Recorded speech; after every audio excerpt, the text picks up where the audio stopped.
They say Anchorage, Alaska is one of the coldest places in America.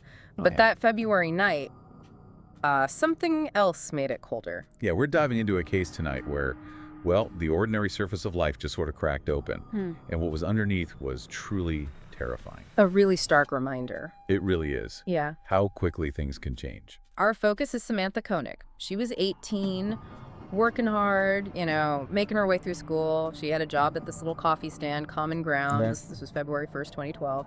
Typical Anchorage winter night, snow starting to come down. Around 8 p.m., the regulars had mostly left. Samantha was alone, getting ready to close up. Quiet. Almost too quiet. Exactly. Because somewhere, unseen, unheard, someone was waiting. And that feeling, that sense of a predator just lurking, even in a place that feels safe, like a small coffee kiosk. Yeah. It just sets this immediate sense of unease. You know something terrible is coming. Yeah, the anticipation is awful. So Samantha's boyfriend, Dwayne, he was meant to pick her up around 8:30. He drives over to Common Grounds, expects to see her, waiting from the window or something. But no, the kiosk is dark, looks closed already. Which is strange, right? For 8:30. Right. And Dwayne later told the police they'd actually had a bit of an argument earlier over text.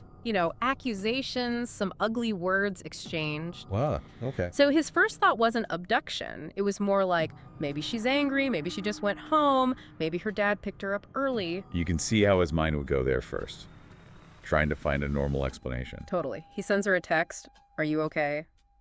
Nothing back, silence. And that silence, after an argument especially, that starts to feel different, heavier. For sure. When he doesn't get a reply, that worry starts to build pretty fast. He heads straight over to Samantha's house. Right. Her dad, James, answers the door. Hmm. Dwayne asks, "Is Samantha here?" And James says no. He hasn't seen her, hasn't heard from her either. And that's the moment, isn't it, when casual concern just tips over into real, palpable fear. Absolutely. James knew his daughter. He knew something was wrong. Yeah. Deeply wrong. That parental gut feeling, it's powerful.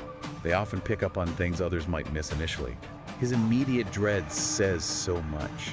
Then, almost like something out of a movie, a text message comes through to James's phone, but it's from Samantha's number. Okay, what does it say? It said something like, "I just need some time to think. I'm staying with friends for a few days. Tell Dad."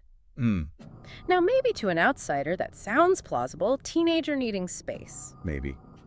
But not to someone who knows her well. Exactly. James knew Samantha. She always told him where she was going, always answered his calls. This message, Well, it just felt off, wrong, like someone else wrote it. it's a classic tactic, unfortunately. Manipulation. Trying to buy time, delay the alarm bells, make everyone think she left willingly. Creates that false sense of security, yeah. But for James, knowing her habits, it was probably the opposite. More alarming, even. Definitely. So the next morning, James does what any parent would do. He reports Samantha missing. Officially gets the police involved. Right. Police contact the owner of Common Grounds, who confirms, yes, Samantha was working. Alone. Later, an employee goes to the kiosk and finds the door unlocked. Unlocked. And the till. Empty. Register's empty. But here's the really baffling part. The detail that stumped investigators early on. The panic button inside the kiosk, never pushed. Wow.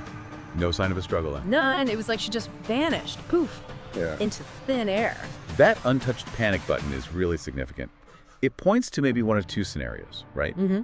Either it happened so fast she had zero chance to react, or she didn't initially see the person as a threat, maybe someone she thought was just a customer. Yeah. Both are chilling possibility. Chilling is the word.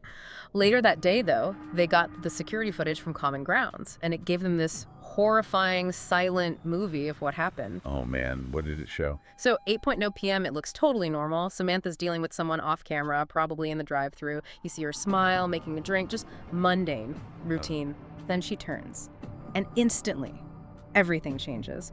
Her whole body just freezes. She takes a step back. Her hands go up. Oh no, like surrender. Exactly. A gesture of pure fear. She kneels down, reaches over, turns off the lights inside the kiosk.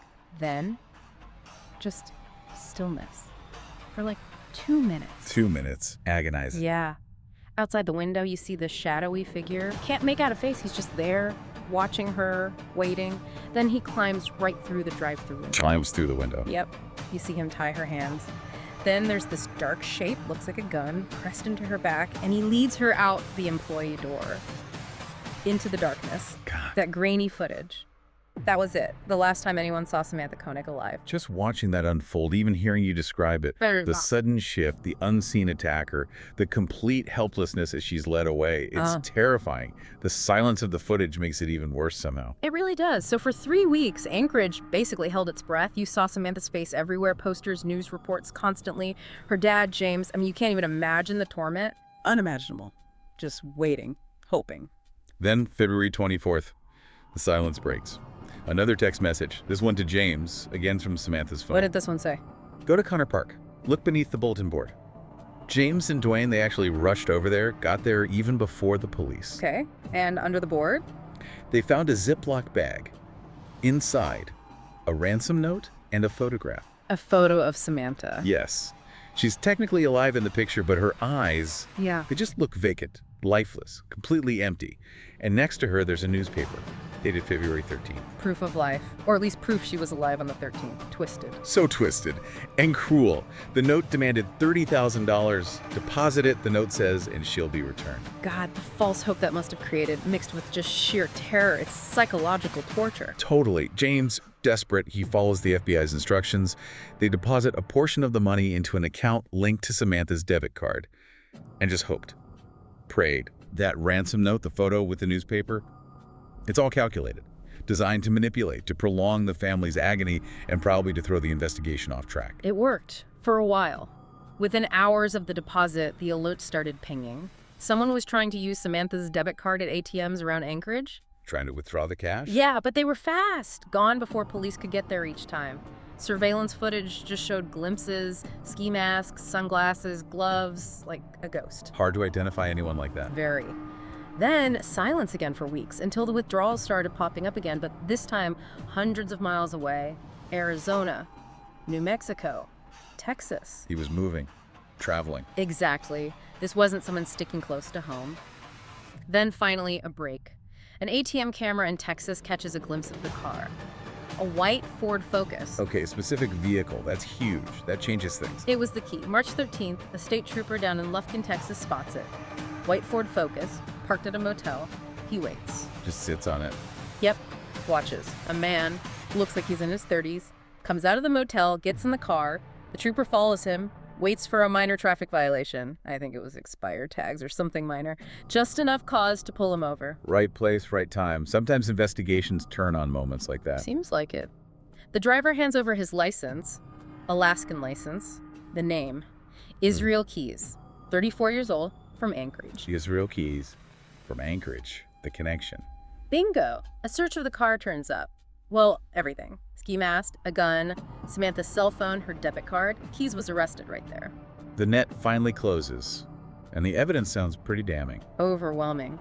Initially, Keys denied it all, played dumb, but faced with the phone, the card, the gun, eventually he agreed to talk, but he had these weird conditions first. Conditions like what? He requested specifically an Americano coffee, a peanut butter Snickers bar, and a cigar. That's oddly specific, almost chillingly mundane. Right. Once he had those things, he started talking.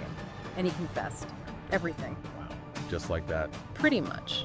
He admitted he went to Common Grounds that night, intending just to rob the place. Standard robbery. But seeing Samantha change things. That's what he said. He saw her there, alone, vulnerable, and his plans shifted. He ordered a coffee first, watched her for a bit, then pulled the gun. Terrifying. He described how she backed up, hands raised, just like the video showed. He forced her inside the kiosk, tied her up, told her it was just about ransom money, that she wouldn't be hurt, just cooperate. The manipulation again. Keep her calm, compliant. Exactly. He drove her around Anchorage for hours, even let her use a bathroom at one point, spoke calmly to her. Then he took her to his own house. To his house? Yeah, but not inside. He said his girlfriend and his young daughter were actually asleep inside the house at the time. Oh my God. While he has Samantha Koenig captive. Yes. He took Samantha to the storage shed behind the house, blindfolded her again, tied her up more securely, put a rope around her neck, left her there in the freezing cold shed for hours, playing loud music to cover any noise, and kept repeating the lie. It's just business. You'll go home soon. But he knew that wasn't true. There was never going to be a release. Never.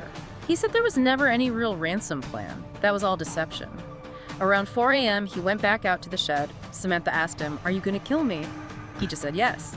He stabbed her, then strangled her with the rope, said she didn't scream. Unbelievable cruelty. The coldness. Then he went back inside the house, showered, made breakfast for his daughter, and at 5 a.m., he and his daughter left for a pre-planned 2-week cruise. While Samantha's body was still in the shed. Yes, left her there. When he got back from the cruise weeks later, that's when he staged that horrific ransom photo, posed her body with the newspaper to make it look like she was still alive. The calculation involved in that is just monstrous. Yeah. After taking the photo, he dismembered her body in the shed, put the parts in garbage bags, drove out to Matanuska Lake, cut a hole in the ice, and dumped her remains. Jesus. But Samantha, she wasn't his only victim, not even close. Israel Keyes confessed he was a serial killer. A serial killer? How many? He claimed at least 11 victims, maybe more.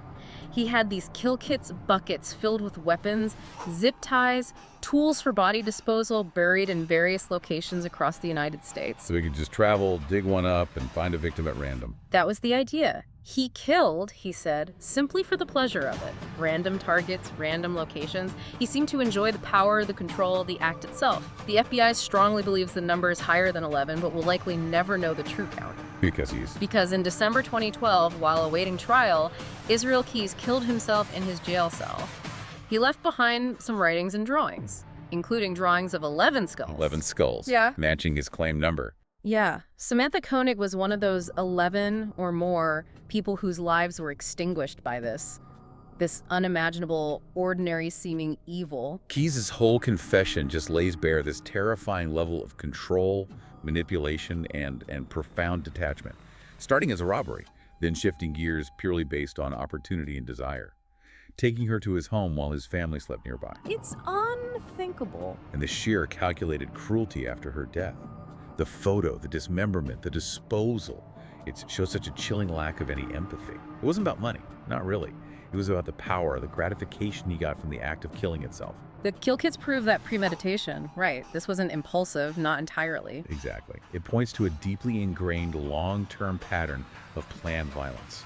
The randomness of the victims just makes it somehow even more disturbing. Anyone could have crossed his path. It leaves you with so many unsettling thoughts. Like, what were the subtle cues, maybe missed opportunities that hinted at the darkness lurking around Samantha that night? Were there any? It's hard to say looking back. Hindsight is always clear. And how does this collision, Samantha's completely ordinary life running headlong into this extraordinary, inexplicable evil, how does that change how you think about safety? About vulnerability in just everyday places? It certainly makes you look over your shoulder a bit more. It shatters that illusion of safety we sometimes carry. And finally, what does a case like this, someone like Keyes, who kills apparently without motive, without remorse, what does that reveal about the potential for darkness within the human psyche? These are the heavy questions that cases like this force us to confront, aren't they? They linger because there are no easy answers. It's that uncomfortable truth that evil can wear a very ordinary mask, exist anywhere. It really can. If this story haunted you, make sure to like and subscribe on YouTube.